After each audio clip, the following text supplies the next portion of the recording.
I'd like to talk with you this evening about being hungry. Somebody said, I'm hungry. It is something I like to share some ideas and thoughts with you. I'm not asking that you believe anything that I say. I'm not asking that you agree with me. I'm merely asking that you stand on and in the conversation that we'll share with you this evening. And if there's something that I say that can fit and work for you, I say use it. If not, discard it and let it be. Is that all right? Yeah. Say, that's fair enough. Yeah. Very good. All right. One of the things I have realized, and many of us have, that if you want something out of life, if you want to change yourself, if you want to acquire something, if there's some goal that you want to reach, that is really not easy as some people will make us feel. That living your dream, changing your behaviors, overcoming negative habits, it's challenging. It's hard. That living alone is just very difficult. And once we begin to come to grips with the fact that living is difficult, life is very challenging. I heard a song once by a guy named Dimples called, If It Ain't One Thing, It's Another. I say to you, if it ain't one thing, it's 12 others. Always something. You will never ever have a problem-free moment in life. Somebody said, and I like this, that you either in a problem or just left one or headed toward one. Anybody found that to be so? Raise your hand if you know what I'm talking about. I mean, there's always something. So how do we begin to nurture that hunger? What are the characteristics or the qualities of people that are hungry? What will it take for me to get some of the things that I want? And being hungry for those things. Number one, you've got to work on yourself. It's very important that you engage in an ongoing process to develop you. Spend more time on yourself than what you've been spending. It's very important. You owe that to yourself. I was reading a book by Og Mandino called The University of Success. Read one line, gave me a chill. I didn't have to read anything else in the book. He said, many of us never realize our greatness because we become sidetracked by secondary activity. We spread ourselves too thin, don't know how to say no.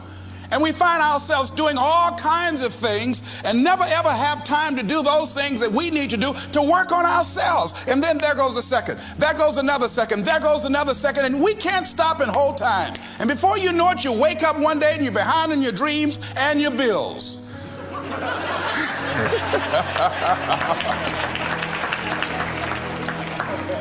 So decide that you're going to take some time to work on you, that you deserve that from yourself, that your life deserves some prime time because you are creating your own production. As Michael Todd would say, you are the star of your show. You are the director. You're writing the script. And you will determine whether your life is a smash office hit or flop. You determine that. Working on yourself, talking to yourself. That's so very important. Overcoming the negative conversation, that inner dialogue that's going on all the time, even when you don't want it to be there. You can't stop yourself right now from thinking. You can't do it. It's going on. And so learning how to empower yourself, part of doing that is standing up to yourself. You've got to stand up inside yourself sometimes and say, shut up. You've got to do this. I was going to give a presentation, and this voice inside of me saying, you can't do this. You don't have everything it takes. I shut up. I am behind on my bills, and you're telling me what I can't do. I have got to do it.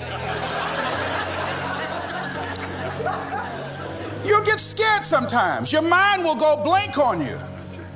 Some people you will allow to unnerve you, and you wonder, what's wrong with me? I'm not crazy. That's why you've got to learn to make a conscious, deliberate, determined effort to stand up inside yourself. Working on yourself, watching that inner dialogue, it will determine the quality of your life. I don't believe this. I know this. I've had a challenge of losing weight. I'm walking through the airport, this voice say, why don't you have some M&M peanuts? No!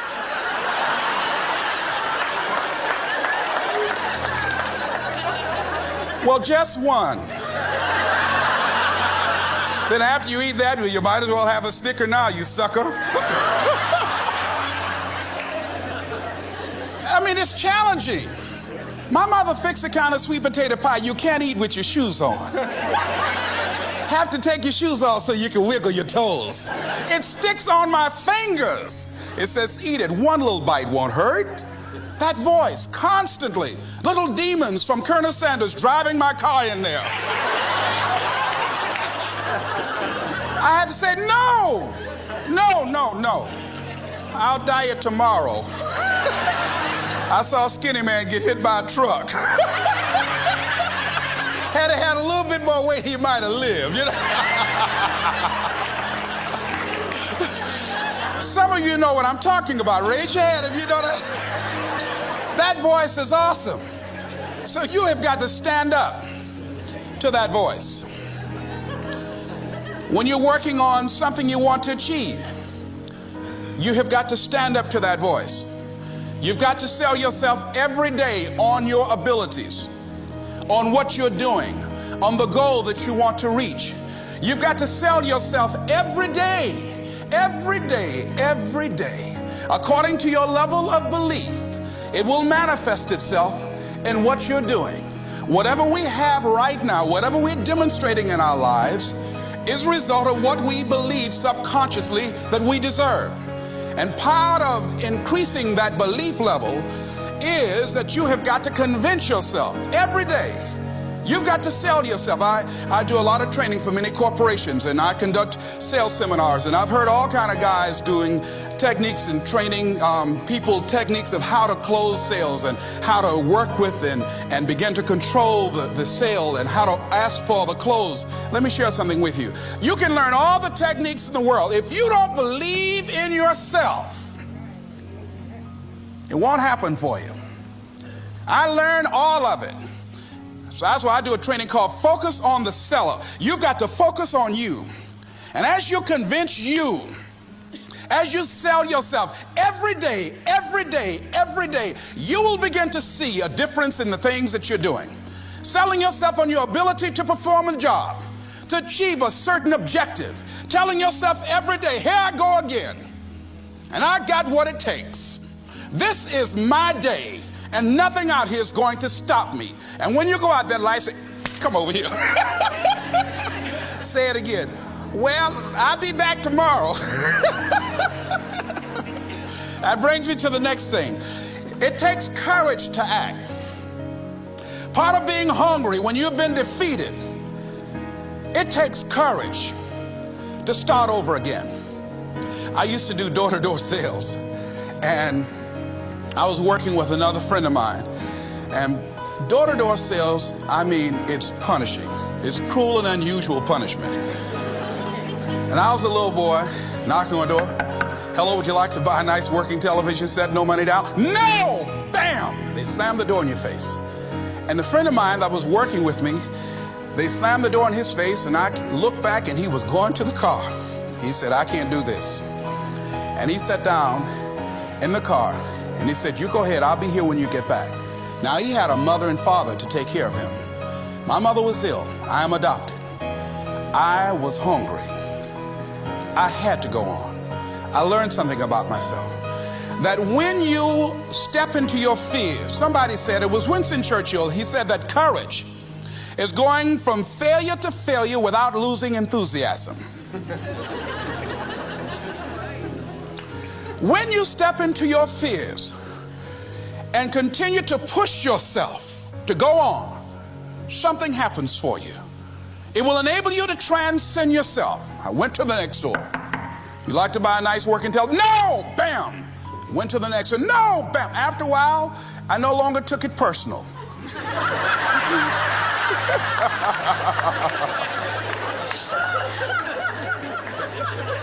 And I began to play a game. I said, well, I know there's a yes out here somewhere, and I'm going to keep on till I find it. And I'm not going home until I do. And I continued to knock on doors. And then somebody eventually would say yes. And I said, are you sure? And I would go in there and I would get the sale. When you have something you want to do, if you don't develop the courage to do that which has been given you to do, and you spend a lot of time going around trying to convince other people or trying to get their approval, what will happen is that you will lose your nerve. And other people will convince you that what you're doing doesn't have any value, and you'll give up on your dream. It's an interesting thing about life, I've also found, that if you don't have the courage to act, sometimes, and particularly if you have something special to do, life will move on you. If it were not for life, I would still be a disc jockey. I didn't just leave voluntarily to go to the state legislature. I was fired. I was working on a job, and I came home one day. I was married at the time, and I told my former wife, I said, that guy Bert I work for is stupid. She said, if he's so stupid, why does he sign you a paycheck? Now you see why I divorced her, right? I couldn't stand her. That night, I could not sleep well. Here was a guy that was controlling my life. I was going through all kinds of changes because this man controlled my paycheck. And it was Carlyle who said, truth crushed to earth shall rise again. Winston Churchill said, the truth is incontrovertible. Malice may attack it, ignorance may deride it, but at the end there it is.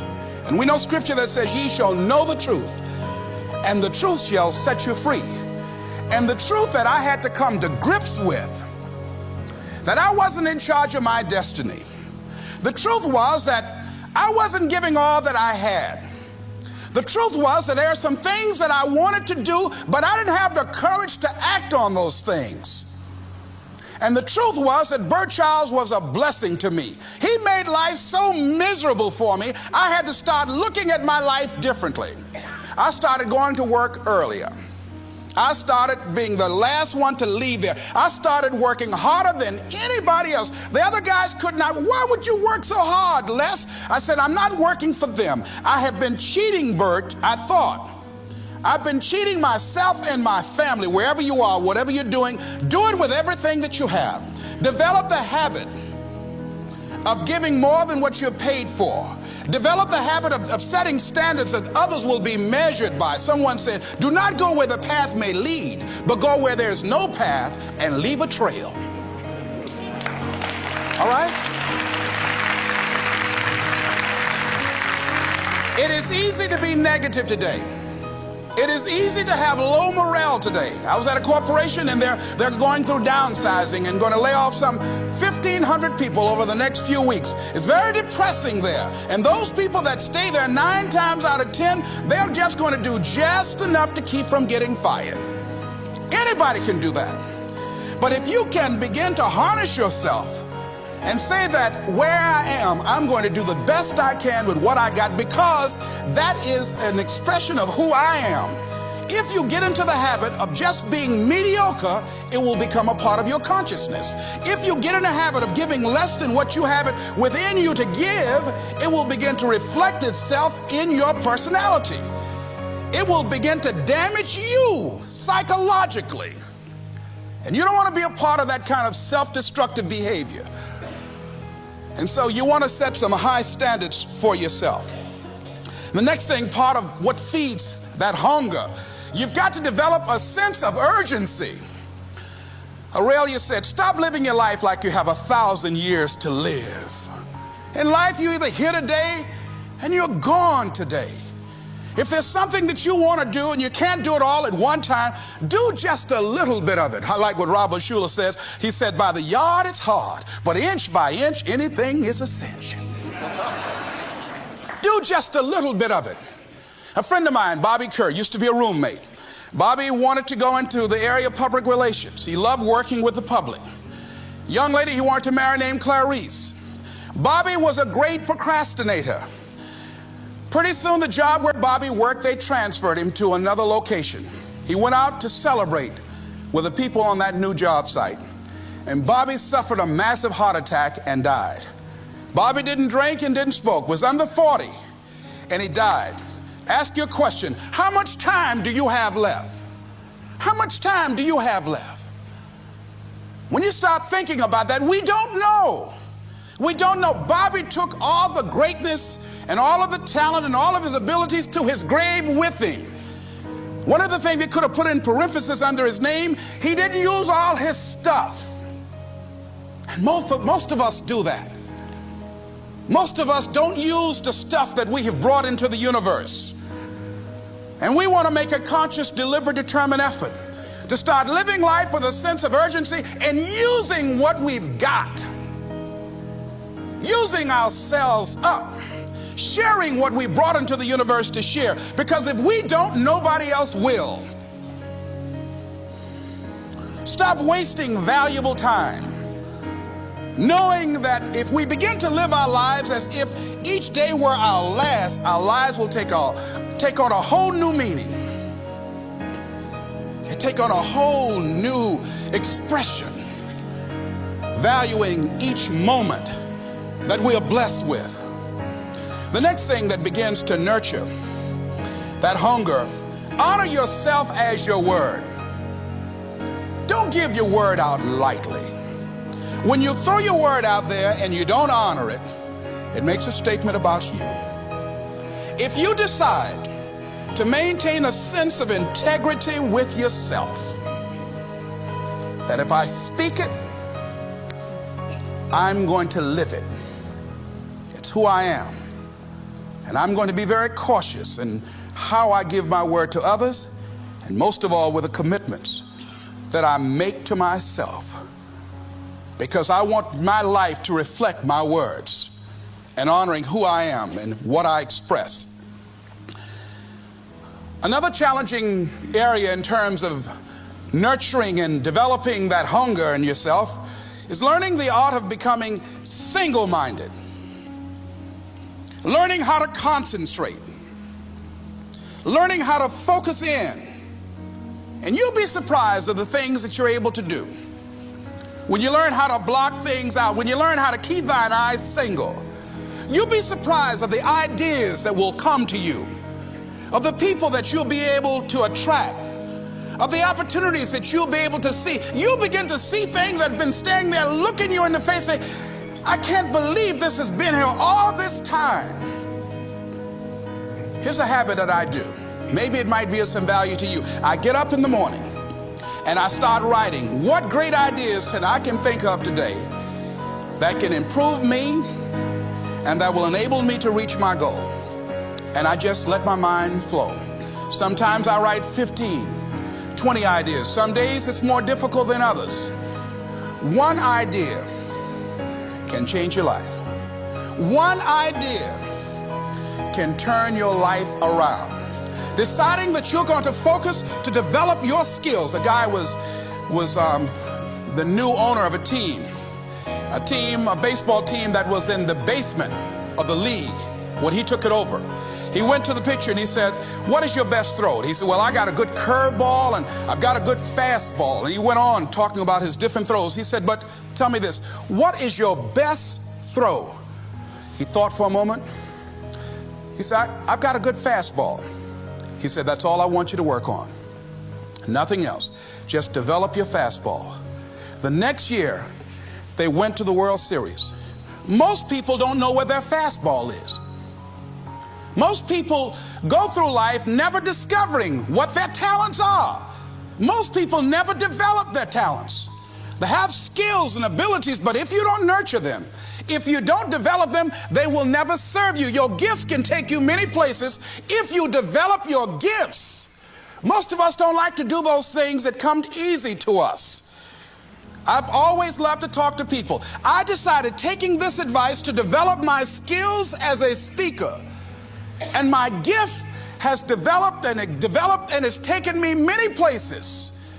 You have something that you brought to the universe, and that if you decide that my life deserves my developing this, what I do well, and becoming the best at it, and mastering myself, and seeing what I have within me, if you decide to drop your buckets where you are and develop your gifts, I grant you, you'll never ever be without.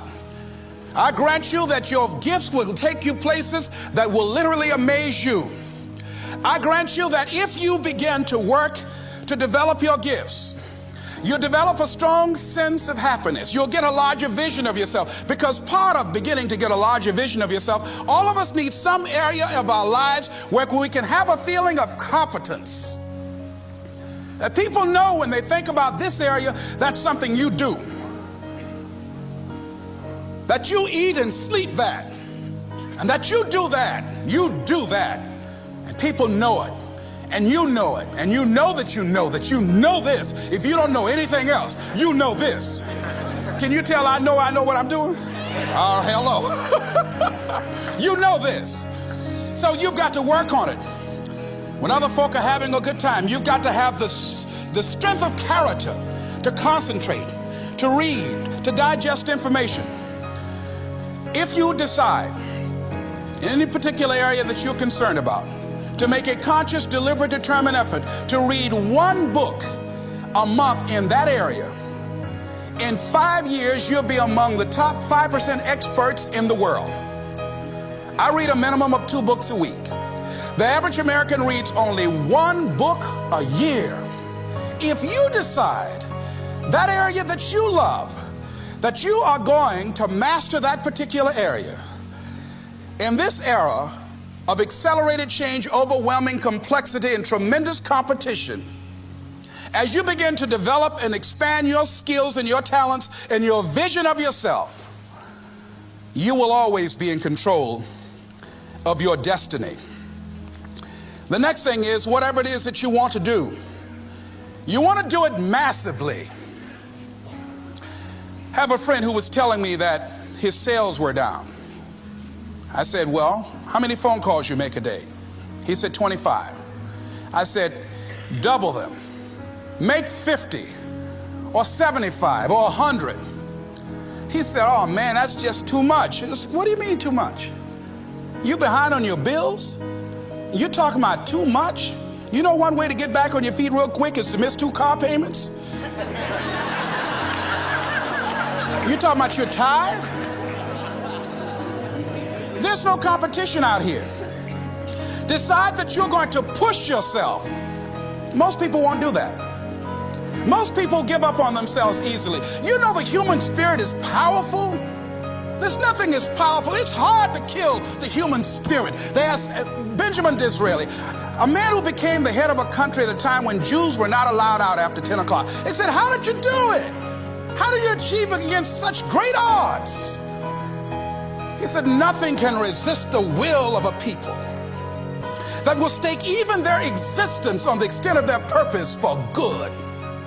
That when you have a made-up mind, when you decide that you want to do something, I was reading something the other day, he said, the power to hold on in spite of everything, the power to endure, this is the winner's quality.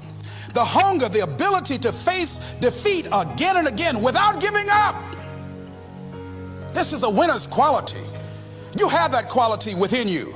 When you're hungry, you don't care about the facts. You don't care about the odds. Doug Williams played for the Washington Redskins, quarterback.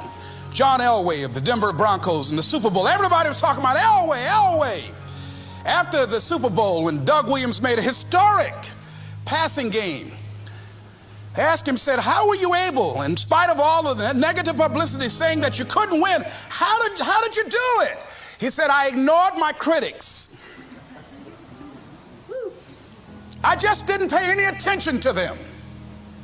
I ignored myself because they kept on saying it so much. There were times I doubted whether or not I can do what I needed to do. There's a Doug Williams in everybody here. There's greatness in you. And you've got to learn how to tune out the critics outside and the critic inside. And since I'm going to do this, I'm going to harness my will. And I'm not going to let anything stop me. I deserve this. I'm going to do it until. And this friend, I told him, said, start increasing your calls. I said, I make 100 calls a day. I got a callus in my ear. My ear kind of dark. You can't see it, but it's there.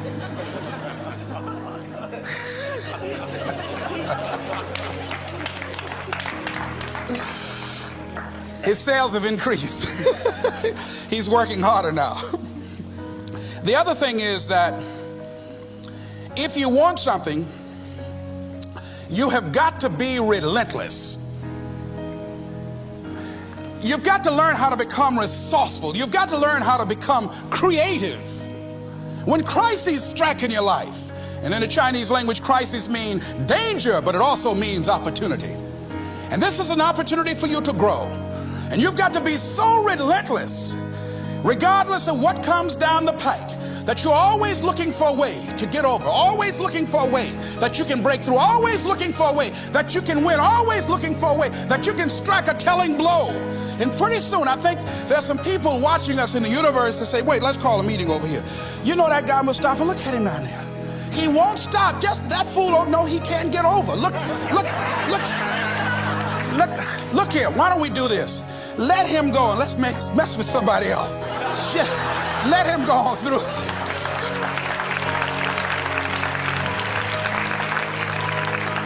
Life will just get tired of whipping you sometimes. And just say, let's just let this one go. I believe this. Now, no one has told me this, but I just kept on kicking. I didn't have sense enough to stop. I was intelligently ignorant. I didn't know what I couldn't do. So I just tried anything. And the fascinating thing about life, because you can't get out of it alive, you might as well have a good time, you know? You might as well have a good time. Live your life with passion, with some drive. I was giving a seminar the other day, and I mentioned that I was going to do some training in August with some young teenagers and take about 100 away to a 2 or 3 day camp and wipe them out. I've been working on this. So after the speech, one of the parents walked up to me and said, Mr. Brown, I'd like for you to do something for my son. He's not motivated.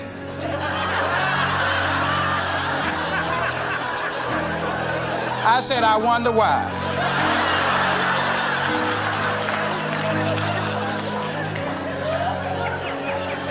I wonder what's wrong with him. He had no fire whatsoever. See, what you do speaks so loudly folk can't hear what you're saying. And so if you don't have any fire, you know, you've got to watch the people, the relationships that you develop. Have people of kindred mindsets. If you're around folk who are dead and negative all the time, they will affect you. You want people that are around you that have smiles on their faces, looking good. I was telling a group last week, Abraham Lincoln refused to hire a guy because of his face. They said, but the guy can't help it. He said, anybody over 30 is responsible for their face. If you have some depressing face looking at you every day, it affects your blood pressure. Keep these dead faces away from you. It's contagious. This is serious.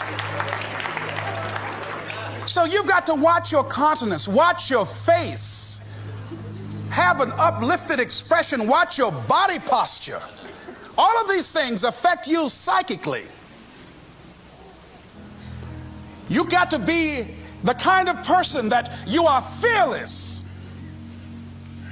Fearless. Folk leave fearless people alone.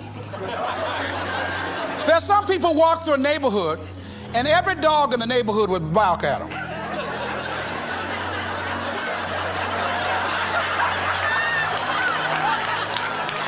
But there's some people come through and ain't nobody gonna mess with this.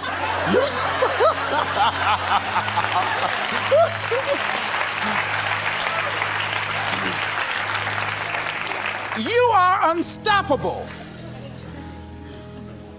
And because you are unstoppable, because you've got power that you haven't even begun to use yet, you owe it to yourself to release your brakes. How many of you have the experience of pulling out of your driveway and you mashed on the accelerator and the car was just going, it couldn't move, and you mashed harder and it couldn't move, and then you discovered you had your emergency brakes on. And then you release those emergency brakes and it goes, choo. Have you ever had that experience before? Most of us go through life with our brakes on, holding back, not giving all that we have, not sharing all of ourselves. Most of us go to our graves still holding on rather than releasing it. What are some of those things that keep us from releasing it? Because of past experiences, past defeats, past pain. We look back, well, it didn't work out then. It probably won't work out now. Many people get confused their performances with who they are. I was reading Pat Riley, the coach of the Los Angeles Lakers.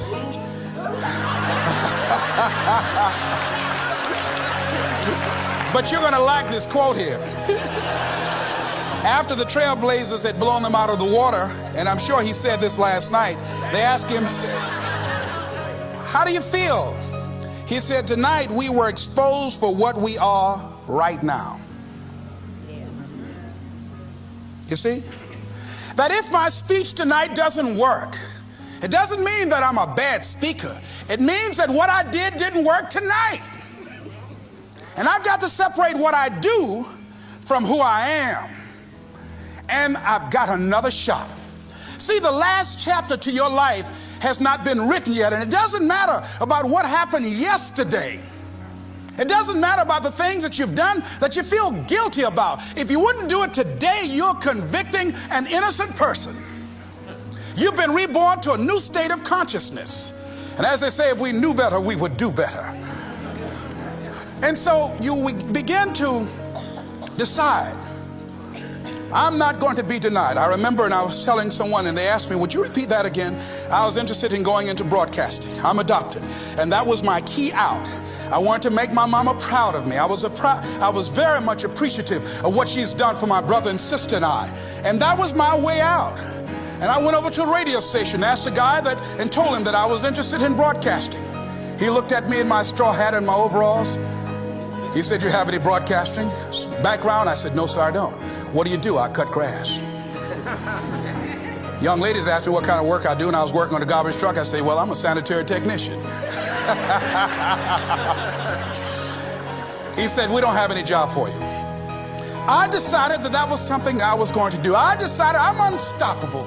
I'm going to go up in here and I'm going to do this. I started going to the radio station every day, developing a relationship with the people that were doing what I wanted to do. And that's what I encourage you to do. Whatever area you want to go in, find people that are doing it the way you want to do it and develop a relationship with them. When I decided to go in this area, I wrote letters to Dr. Norman Vincent Peale, to Zig Ziglar, to Dennis Waitley, all of the giants in this area. And I said, this is something I want to do. I've been following your career. Would you help me? Dr. Norman Vincent Peale answered my letter, did an article on me, wrote about me in the most recent book that he issued, and done many broadcasts about me. I'd wanted to develop a relationship and rapport with those people that were achieving those things that I wanted to achieve. By the same token, I would go to the radio station, and I developed a relationship with the guys. And they used me as an errand boy when they needed some food or someone to go pick up entertainers that came into town. Temptation singing My Girl, Jerry Butler singing For Your Precious Love, Sam Cooke singing Darling You Send Me. I would pick up the entertainers at the airport and drive them around in the disc jockeys, big Cadillacs. They didn't have any driver's license, but I was acting like I had some.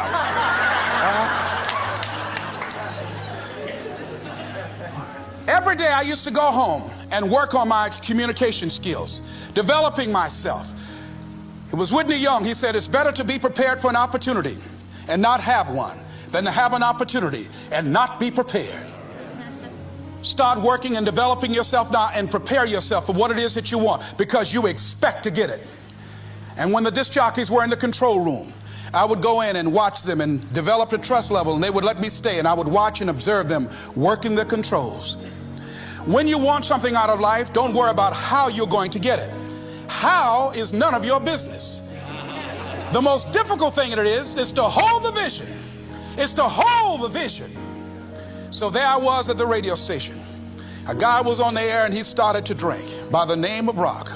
I was outside the window looking at him and watching. Hungry and ready, saying, drink, rock, drink. Pretty soon the phone rang. It was the general manager. I said, hello? He said, Les, this is Mr. Klein. I said, I know. He said, Rock can't finish his program. He's slurring his words. I said, I know. Can you work the controls until one of the other disc jockeys come in? Would you call them? I said, yes, sir. I hung the phone up. I said, now he must be thinking I'm crazy. I called my mama and my girlfriend Cassandra, said, y'all come out on the front porch and turn up the radio. I'm about to come on the air.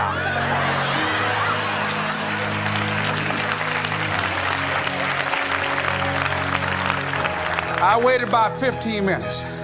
I called him back. I said, Mr. Klein, I can't find nobody. He said, well, why don't you go in there and work the controls until they get there? And don't say nothing here. I said, yes, sir. I couldn't wait to sit down at that turntable, Mustafa. I said, look out, this is me, LB, Triple P, Les Brown, your platter playing Papa. There were none before me, and there will be none after me. Therefore, that makes me the one and only. Young and single and love to mingle, certified, bona fide, indubitably qualified to bring you satisfaction and a whole lot of action. Look out, baby, I'm your love man. I was hungry.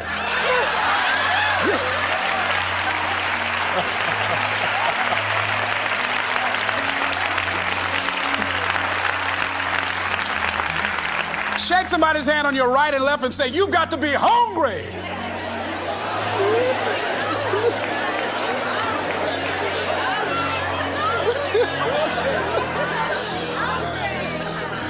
Boy, y'all something else. You hear me?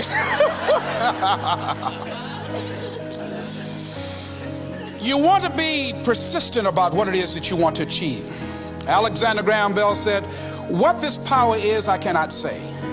All I know is that it exists, and it becomes available only when a man or a woman is in that state of mind in which he or she knows exactly what he or she wants and is fully determined not to quit until they find it. When our children are learning how to walk, how many times will your baby attempt to walk and fall and you just say, just sit down, don't try anymore, you've fallen 20 times. Just sit down somewhere, busting your lip and everything, getting in folks' way. When will a baby walk? It will walk when it walks. That's when it will walk. Les, when will you be known nationally as the motivator? I will be known when I'm known. That's when I'll be known. Don't get caught up in, well, I've tried it 4 or 5 times and things didn't work out. If there's something that you want and you're hungry for it, you've got to do whatever is necessary until. And when you give the best you can and that's not enough, you must do what is required. And don't give up on yourself. Don't throw the towel in so quickly. Many people give up on the 1-yard line, where if they have the determination just to keep on knocking. It's a funny thing about life. If you're home one day and someone is knocking on the door and you say, I don't want to be bothered today, and if that person just keep on knocking, say, can you believe that fool's still knocking? Pretty soon you say, what is it? What do you want? And that's how you've got to be about your dream.